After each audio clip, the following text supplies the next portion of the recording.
Albert Hirschman was born in Berlin in 1915.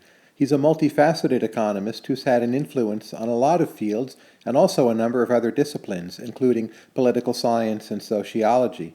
But much of his early work was in development economics, an area where he still remains influential.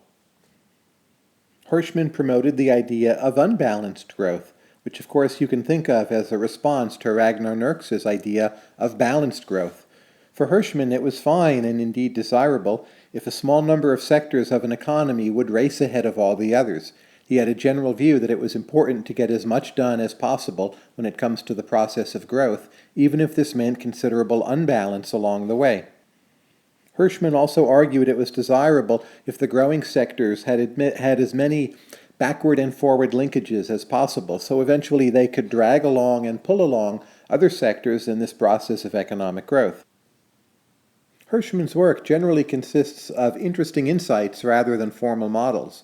For instance, in his book, Strategy of Economic Development, here's a sentence I really enjoyed. It goes, "It is one of the paradoxes of development that poor countries cannot always afford to be economical."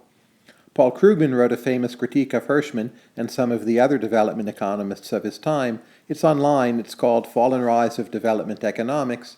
And Krugman sets up this tension between writers who have verbal insights and writers who build formal models.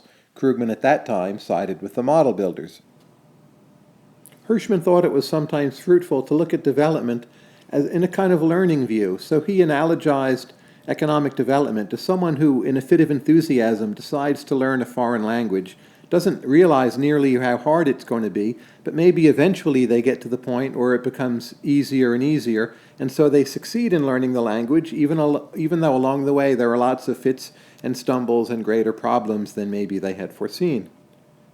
In his view, this analogy argues for some forcing of the pace in early stages of development to overcome the resistance to development when that resistance is strongest and to get upon this easier track.